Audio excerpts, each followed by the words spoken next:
vedare tinokuchingamidzai zvekare kune chimwe chirongwa pano paZim Facebook Secrets and Confessions. Tadzoka zvekare nemamwe mamessages. Regedzai tibva tapinda mumamessages edu atadzoka takakubatirai.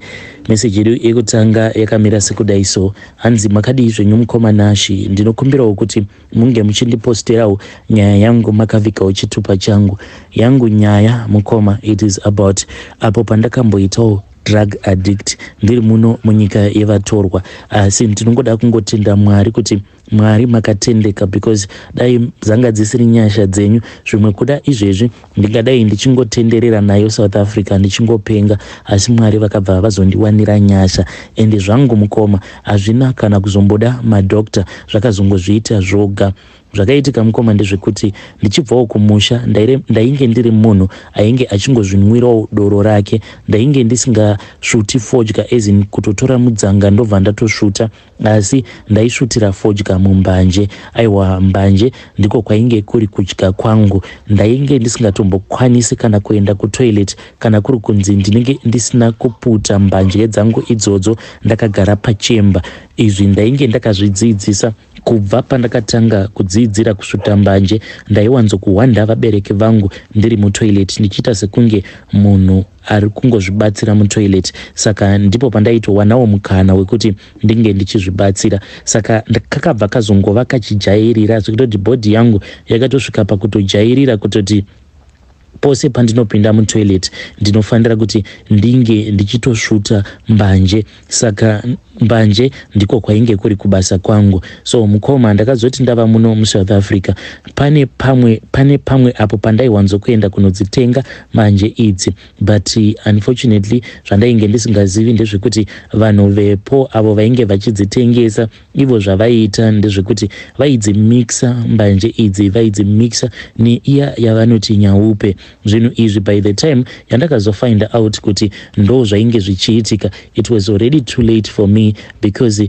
ndainge ndatova nenguva yakatoti rebei ndichingosvuta mbanje idzodzo idzo dzainge dzichimixiwa nenyaupe. Asi chaindinetsa mukoma ndechekuti ndaiti pose, let's say kana kuri kunzi ndikasanotenga ndikaita nguva yakareba ndisina kuenda kunotenga mbanje dzepamba ipapo apo pandaipota ndichienda kunotenga, ndaibva ndafind out kuti ndaitotanga kutorwara chaiko, asi ndaizoti kana ndikazosvuta mbanje dzepamba ipapo ndaibva ndazofind out kutoti no mani ndinobva ndatorecover very easily. Saka ndaingofungidzira kuti vanhu ava vanhu vekuti vaistoka high grade, but izvo vanhu ava ivo vainge vachimixa mbanje idzodzo. Zvadaro mukoma Nashi ndainge ndatova addicted. The more yandakazoziva kuti inini ndava addicted, the more yandakazototanga kuzotomatsvaka madrugs awa on a daily basis. Ndainge ndichitoti ndinge ndichitomatsvaka ndobva ndatozvimixira ndiri ndoga. Ndiwo wainge ndicho chainge chatova chiraramo changu ichocho mukoma Nashi. Ende zvinhu izvi ndainge ndichitonzwa kuti zvainge zvichindinakira. At that time ndainge ndiine musikana wangu uyo wandainge ndiinaye, uyo wandainge ndakasiya kuZim. Ndakasvika pakumukanganwa because space yake ndainge ndisisina. Nguva yangu zhinji yainge ingori yekuti kamari kose kandinenge ndabata ndobva ndangonotenga izvozvo zvinodhaka. Handina chandisina kuita. Kunyangwe vana brongo ndakasvika pakuvashandisa vana brongo, then ndakabva ndaona kuti zvekubasa zvainge zvava kusaita, because kubasa ndaitora nguva yakareba kuti ndinge ndichizowana mari. Saka zvainge zvichindibohwa. Ndaida zvinhu zvekuti zvaikwanisa kundipa mari nekukasika. Already kumba ndainge ndiri munhu ainge akamboita zveubhabha, saka ndo zvandakabva ndazongotanga kuita. Ndakangovhurawo kabhabha kangu, then ndikatotanga kutowana macustomers angu. Kudzamara mukoma ndava kuti ndikangogera munhu ndobva ndatonotenga zvinodhaka zvangu, ndobva ndatotora zvangu zvinodhaka till ndazotoluza control mukoma. Ndakasvika pakuluza control zvekuti ndega ndaitoona kutoti zvinhu izvi zvandiri kuita overdose iyi yandiri kuda kuzvipa, but still ndainge ndisina kana control. Ndaingoramba ndichingotora zvinodhaka zviya kana kugera kwacho mukoma ndakazotogumisidzira ndava kusakwanisa kana kugera, ndava kutizwa nema-customers because ndaikwanisa kutoti ndiri pakati pekugera munhu kana ndikangonzwa kuti zvandibata zvinenge zvandibata ndaibva ndatoita zvinenge zvichitoda kuti zvinge zvichiitwa kuti ndireturn back to my senses, ndobva ndatombotanga ndatora zvangu zvinodhaka. Saka vanhu vazhinji vainge vava kungondiavoida because ndainge ndisisina time chaiyo yekuti ndinozvipa nguva kuti ndinge ndichinyasogera munhu zvakanaka. Zvakazoitika mukoma ndezvekuti ndakazotombosvika pakugara mustreet, kugara mustreet chaimo, asi ndirimo mustreet imomo ndimo mandakazowanirwa nyasha. One day mukoma, there was just a thought that entered into my mind. Ndakati ndakagara mukoma nashe, apa pasaidi pangu painge paine vamwewo vainge vachizvibaya-baya nema-injections avo. Ndikabva ndati saka ipapapa ndiri kuitei, ndiri kumbozviitireiko zvose izvi zvandiri kuita. Ipapapa ndakauya kuno kuJoni kuti ndinge ndichizamawo kushanda, ndikashandawo ndobva ndazamawo kubatsirawo vabereki vangu sezvo ndainge ndiine vaning'ina vainge vachiri kuenda kuchikoro. Mukoma, ndakabva ndatanga kuburitsa misodzi. Ndakaburitsa misodzi mukoma, but kuburitsa kwandakaita misodzi ikoko zvinhu zvose zviya zvandainge ndichiita zvakabva zvapera, but ndakamborwara mukoma. Ndairwara as in ndainzwa mudumbu mangu mose umu muchiita sekunge pane munhu anenge achicheka matumbu angu awa, ende ndaitonzwa like ndinenge ndichipindwa nechando, but at the same time ndichinzwa kutsva. But ndakashingirira mukoma, within 1 week mushure mekunge ndarwara ndainge ndarecover, and from that day mukoma ndakabva ndaona kuti izvi zvokupota uchitora zvinhu zvinodhaka, it doesn't matter kuti chinenge chiri chii, but zvine ngozi mukati because vacho vanenge vachikutengesera hauzivi kuti vanhu ivavo vanozosanganisa chii nechii mune zvinhu izvo zvacho zvinodhaka zvavanenge vachikupa. But I just want to thank God kuti inini ndakanzwirwawo nyasha, nekuti izvezvi hameno kuti ndingadai ndiripi, zvimwe kuda ndingadai ndiri pakati pekutambudzika ndichingotendererawo neSouth Africa, asi ndakawanirwawo nyasha. Iko zvino ndichiri kuita hangu izvozvo zvekugera vanhu mumusoro, but I am now okay. Kunyangwe mhuri ndatova nayo. Vedare ndo message iyo yandakatumidzirwa ichibva kuna mukoma vedu. Hanzi ndakawanirwa nyasha naMwari, tichingoti Mwari ngaakudzwe, Mwari ngaakudzwe nekuti vakawanira nyasha mukoma vedu ava. Then chimwe chinhu chandoda kungokumbirawo kune vedare ndechekuti kana kuri kunziwo uri pakati pematambudziko iwawawo ekuti unotora zvinodhaka izvi ende hauna control, it doesn't matter kuti ifodya, imbanje here kana kuti idoro, because kune vanhu vazhinji vatori nedambudziko rekutoti zvidhakwa ende havakwanise kuregedza doro, ende ivo vanenge vachitofungidzira kutoti kana ndikaregedza doro zvinoreva kutoti upenyu hwangu hunenge hwatodhakwa. Please come to my inbox, then tobva tataura, you tell me your own story kuti what is going on in your life, and ndobva ndazosharewo your own story iye paplatform. Zvimwe kuda tinokwanisa kuzowanawo munhu wekuti anobva atibatsira. Regedzai tibva taenda panyedu inotevera. Nyedu inotevera yakamira sekudai. Hanzi makadii zvenyu mukoma nashe, ndinokumbirawo kuti munge muchindipostirawo nyaya yangu makavikawo chitupa changu. Inini mukoma ndinorangarira kuti mainge muri mugore ra 2008-2009 paya zvinhu pazvakanyanyisa kunetsa muzimu. At that time ndainge ndichishandawo pane rimwe garage, saka pagarage apa painge paine mabhazi awo ainge achiuya kuBait Bridge, saka vanhu vazhinji vaiuya vobva vazohodha zvinhu zvakaita sekunge sipo paya pakapinda mamwe ainge achinzi mailangeni green bars. Saka inini ndainge ndichingoshandawo ipapo tichingobatsiranawo nevamwewo vanhu vanenge vaine zvinhu zvavo, tichiita zveujega zvekuburutsa zvinhu zvezviya zvinenge zvakalodhewa mumabhazi nekuzovaperekedza vanhu ava kunzvimbo dzakasiyana-siyana uko kwavanenge vachinokwirira makombi kana kuti zvimotikari. So mukoma, I still remember kuti pane zvimwewo zvakazoitika kwandiri zvekuti nanhasi uno mukoma ndinotya kana kubata chinhu chinonzi chinhu chemunhu. Zvakaitika, it was late at night, saka ndakabva ndazongonhonga chikwama ichi mukoma chainge chiri cheblack, ende ndakatadza kunzwisisa kuti chikwama ichi chainge chiri chemunhukadzi here kana kuti chemunhurume. It was just in between. Saka ndakati ndavhura chikwama checha instantly ndichida kuona kuti mainge muine mari here. Apa ndainge nditori panzara mukomanashi. Ende panakanhonga chikwama ichi ndichiona kuti chainge chakafuta, ndakabva ndatofara. But ndakati ndavhura chikwama chiya chandakanhonga, ndichinochivhura kudai so ndakabva ndazoona kuti mainge musina kana mari. But uchichifila so wainzwa kuti chikwama ichi chine mari mukati, but pakuzonotarira kudai mainge musitomborina kana anything. Ndakati ndaendeswa kune n'anga iya, n'anga iyi iyo yaishandisa glass. Saka vabereki vangu hanzi vakazondiona ndiri kugaraji kuya uko kwandainge ndichishanda ndichiita zveujega, vakabva vatondiona ndichitonhonga chikwama chiya. Saka hanzi pandakanhonga chikwama chiya hanzi kwakabva kwazouya umwe munhu mutema, hanzi munhu uyu ainge akapfeka rimwe zibhachi rainge riri reblack. Munhu uyu hanzi akabva azopinda mandiri. Kufamba kwose kwandakaita kwema-hours akawandisisa ndichingotadza kusvika pamba, hanzi inhau yekuti munhu iyeye vaimuona kuti iye ainge akandiremera. Saka musi wandingati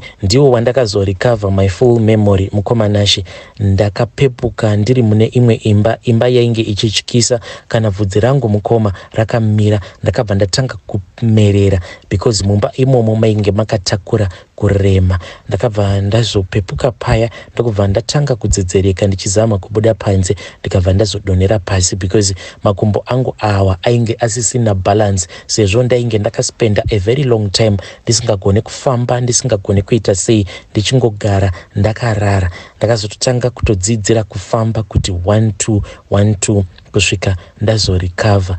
Kusvika muzuva ranhasi mukoma, kunyange ndikaona foni chaiyo inenge yakadonera pasi, ndinotya mukoma. Chinonzi chinhu chemunhu nanhasi uno ndinochitya nekuda kweizvo zvandakambosangana nazvo. Vedare ndo message iyo yandakatumidzirwa ichibva kuna mukoma vedu. Zvakangoma hazvo veduwe, hanzi ndakati ndanhonga wallet yeblack. Saka vabereki vangu ndakazoti ndava kurwara, ndarasika memory, ndava kusakwanisa kurangarira anything, vakabva vazonondiona muglass. Saka vachindiona muglass memoya vakatondiona ndichinhonga wallet, then umwe munhu ainge akapfeka zvinhu zveblack ndokubva azopinda mandiri. Zvimwe kuda chainge chitori chikwambo chainge chava kutoshandisa mukoma vedu panguva yacho iyoyo. Hey, zvakangoma hazvo vedu we. Please let us talk about this issue in the comment section. Regedzai tibva taenda panyedu inotevera. Nyedu inotevera yakamira sekudai so. Hanzi makadii zvenyu mukomanashi, ndinokumbirawo kuti munge muchindiposterawo nyaya yangu makavikawo chitupa changu. Inini mukoma nyaya yangu yakamira sekudai so. Ndauyawo pano vanhu vaMwari kuti munge muchindibatsirawo, nekuti nguva zhinji ndinotonzwa kutoti pfungwa dzangu dzinenge dzichindiremera uye dzinenge dzichinditsikirira, kana mufaro handisisina. Zvinhu izvi ndakazviignore for a very long time. Chakaitika kwandiri mukomanashi ndechekuti ndakapindawo mumarriage. Pandakapinda mumarriage ndainge ndiine vakomana vangu vaviri avo vandainge ndichidanana navo. So vose vari vaviri kudaro ndainge ndichirara navo ndisingashandise dziviriro. Well, uyo akazova murume wangu, uyo akazontorera umwe. Iye ainge achishanda kuguta guru, then inini ndainge ndigere kumusha.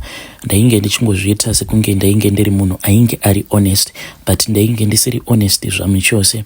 Imomo muvillage medu ndaiva neumwe mukomana wangu uyo wandainge ndichidanana naye, but iye ainge achitozviziva kuti ari kutongotyikawo mahafu eumwe munhu, and iye at that time he was happy with it.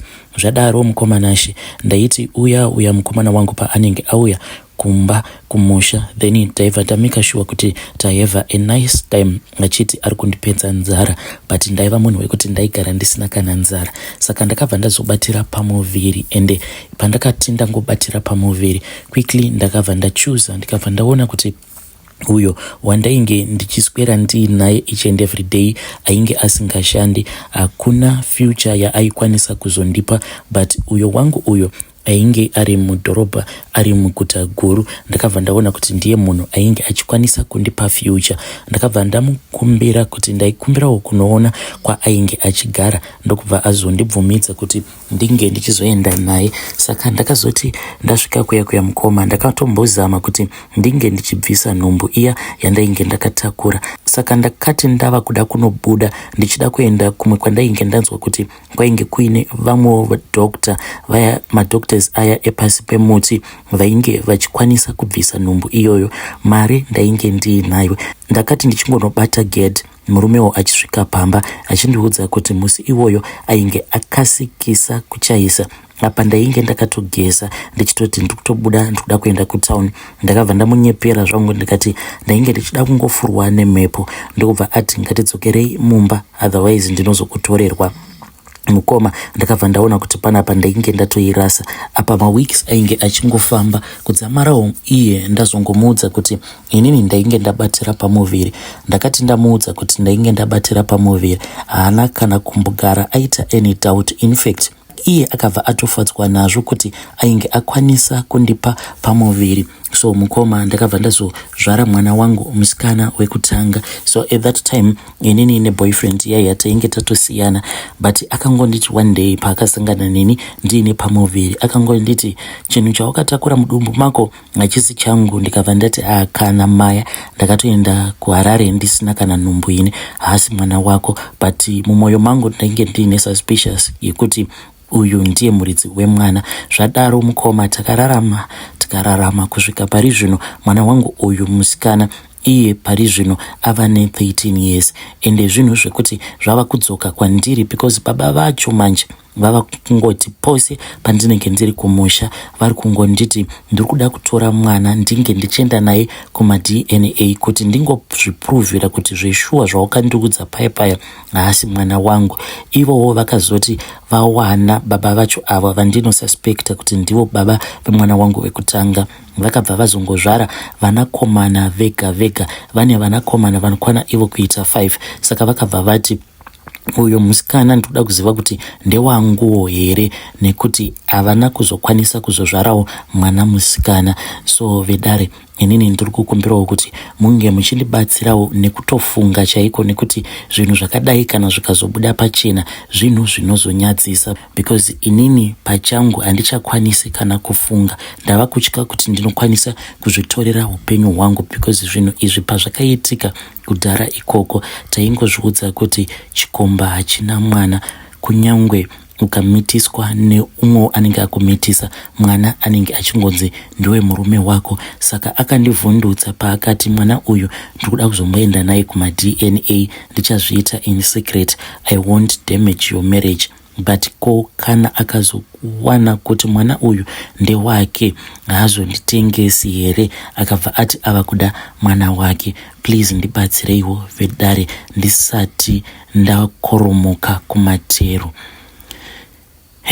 Vedare ndo message iyo yandakatumidzirwa ichibva kuna vahanzvadzi vedu. Hanzi dzimwe nguva ndinotombofunga kutombotora upenyu hwangu ndobva ndangozorora zvangu zviri nani.